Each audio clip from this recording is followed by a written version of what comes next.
আমরা কজন জানি গোটা ভেনিস শহর মাটি নয়, কাঠের বিমের ওপর দাঁড়িয়ে আছে।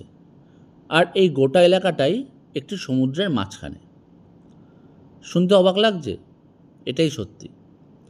421 খ্রিস্টাব্দে বর্বরদের আক্রমণ থেকে বাঁচতে কিছু মানুষ আশ্রয় নিয়েছিল এক জলাভূমিতে।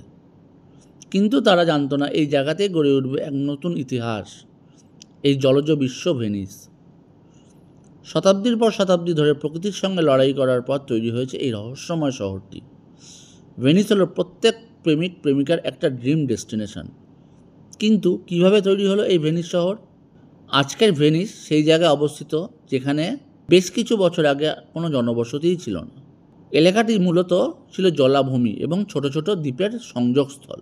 পঞ্চম শতাব্দীতে হান এবং অন্যান্য বর্বর জাতিরা উত্তর ইতালি আক্রমণ করতে শুরু করে। তখন সেখানকার মানুষজন নিরাপত্তা ও আশ্রয়ের সন্ধানে উপকূলের নির্জন দ্বীপগুলোতে পালিয়ে আসতে শুরু করে। ভেনিস হলো অনেকটা উল্টানো বনের মতো। লক্ষ লক্ষ ছোট কাঠের গুঁড়ির ওপর ভিত্তি করে নির্মিত হয়েছে এই শহরটি। গুঁড়ির তীক্ষ্ণ অংশটি নিচের দিকে মুখ করে মাটিতে পোতা রয়েছে। লর্চ, ওক, পাইন, স্পুস এবং এলেমের মতো বিভিন্ন দৈর্ঘ্যের গাছগুলি শতাব্দীর পর শতাব্দী ধরে পাথরের তৈরি প্রাসাদ এবং শহরের অট্টালিকাগুলোকে ধরে রেখেছে।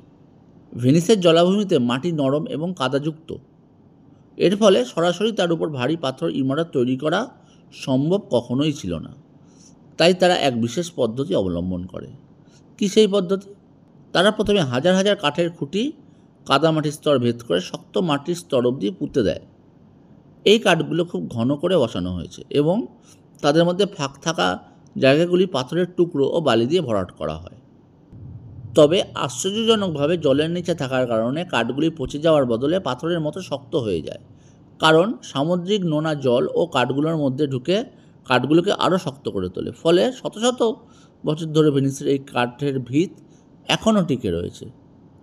এই সময়কালের মানুষরা রিও, অল্টো, টর্সেলা এবং এস্টার্ন নামের দ্বীপগুলিতে বসতি স্থাপন করতে শুরু করে।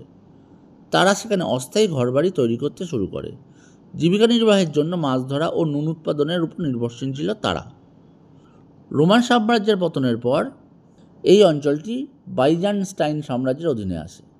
118টি দ্বীপ নিয়ে তৈরি হওয়া এই ভেনিসে রয়েছে 400টি সেতু এবং 177টি খাল, যা একটি দ্বীপের সঙ্গে আরেকটি দ্বীপকে যুক্ত করে। এখানকার এক একটা খাল, সেতু, গির্জা এবং ঐতিহাসিক স্থাপত্য গোটা বিশ্বজুড়ে মানুষকে মুগ্ধ করে তুলেছে। এই ছিল ভেনিসের জন্মকথা, এক অসাধারণ সৃষ্টি যা আজও আমাদের মুগ্ধ করে। এর প্রতিটি পাথর, প্রতিটি জলপথ যেন দীর্ঘ ইতিহাসের সাক্ষী।